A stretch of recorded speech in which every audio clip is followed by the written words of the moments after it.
Bonjour. J'ai rédigé ma lettre des signaux faibles de mars 2020 le 1er avril 2020. Bon, d'accord. Ok, cette image nous rappellera quelque chose. Et cette lettre, bien sûr, ne peut parler que du Covid-19. Je vais aussi parler un petit peu d'autre chose. Mais dans la lettre freemium, celle dont je vais vous parler, je ne vous donne pas tous les signaux faibles. En réalité, il y avait en tout 27 signaux faibles. Dans celle-là, il y en avait 6 ou 7 qui avaient été repris, 6. Voilà ceux que j'ai repris là-dedans et dont je voulais vous entretenir aujourd'hui. Le signal faible 1, cette crise de Covid-19 est une chance. Et je pars sur ce principe-là, que c'est quelque chose d'exceptionnel. Pardon. Pas de tous de Covid, je pense. Alors que le monde était parti dans les années 2010 dans un tourbillon fou où certains prédisaient un monde de robots, d'autres la fin du monde, voilà qu'en 3 mois, le monde entier est stoppé, confiné, stop. Pas de reset 2020, et c'est pas la recette. Ou plutôt, s'il y a une recette, quel monde voulons-nous dans le futur, par exemple pour 2030 ? Et c'est ça, à mon sens, le sujet le plus important. Et puis, j'ai développé cela un petit peu, et la fin du confinement. Et je trouve que le Premier ministre, d'ailleurs, en a parlé le soir, même du 1er avril, ou du 2 avril, alors que j'avais rédigé déjà cette lettre. Il n'y a pas de fin du Covid-19, il peut y avoir un Covid-20, ou un Covid-21, ou un Covid annuel. La fin du confinement sera lorsqu'un individu ne pourra plus contaminer que moins d'une personne, voire moins de 2. Alors, comment vérifier la non-contagiosité des personnes, sinon en faisant une sérologie Covid-19 en laboratoire fixe ou ambulant, si l'on possède les tests en quantité suffisante, et combien de temps est-ce nécessaire ? Frontières toujours fermées. Et justement, le Premier ministre a dit que les frontières sont fermées jusqu'à octobre.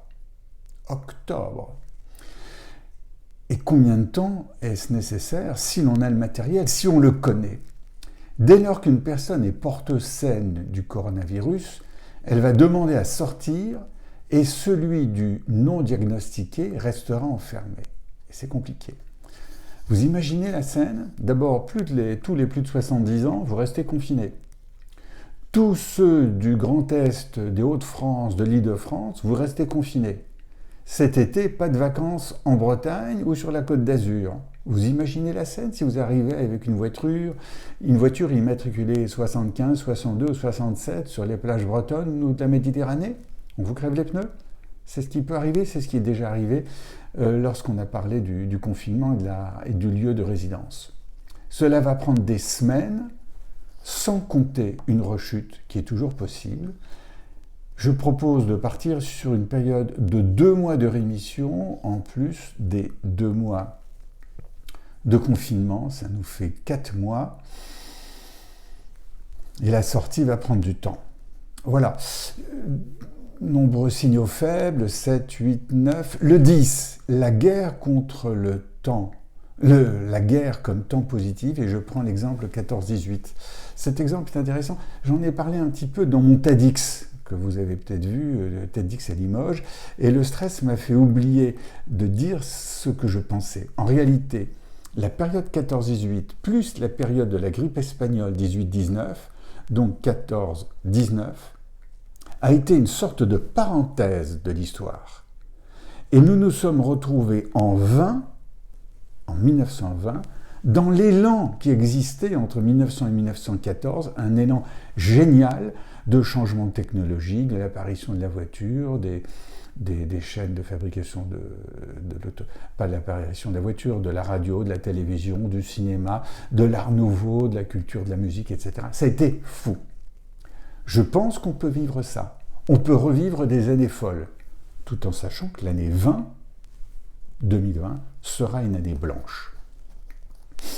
La période post-Covid-19 pourra être une accélération scientifique, technologique et donc sociale. Il faut anticiper cette accélération en l'orientant dès les prémices de la sortie de crise, et pour l'orienter après, il faut la préparer avant. Et c'est ça qui est important.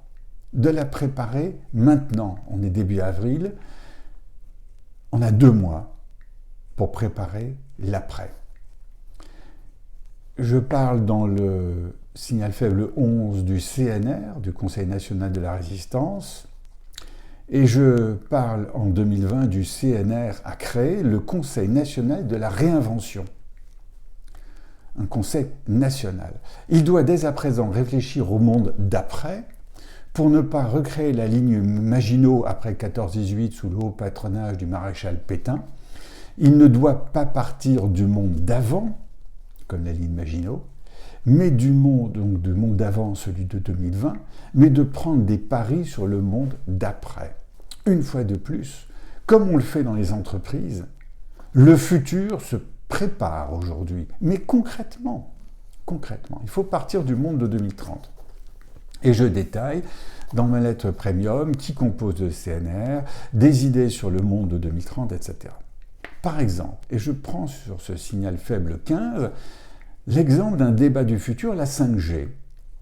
La 5G est un coefficient 1000 de puissance et de débit, ça fait 1 million d'ailleurs, et un temps de latence divisé par 5. C'est l'apparition de la 4G, c'était déjà bien, vous en souvenez? C'est rien la 4G par rapport à la 3G. Là, on a quelque chose de coefficient 1000 par 1000, c'est-à-dire 1 million.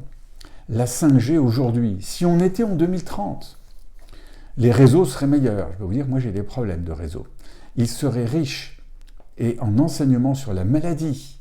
On pourrait savoir énormément de choses sur la maladie. En 2030, on aura des puces sur nous, sur la vie quotidienne, avec des véhicules autonomes, des drones. Les transports vont complètement changer d'ici 2030. Un fabricant américain de thermomètres, lui, il fait ça aujourd'hui, Kinza, il suit la progression de la température des contaminés dans le pays. On prend sa température, on envoie sa température, il y en a 1 million qui ont son thermomètre, et sur la carte des États-Unis, de manière anonyme, on voit l'évolution de la température des gens qui sont malades, qui ont le Covid-19. Imaginons que nous sommes en 2030 et qu'il y a le Covid 30 ou 29 si on veut. Avec la 5G, les exemples se multiplieraient. On ne vivra pas en 2030 comme on vit en 2020. La France est techniquement en retard.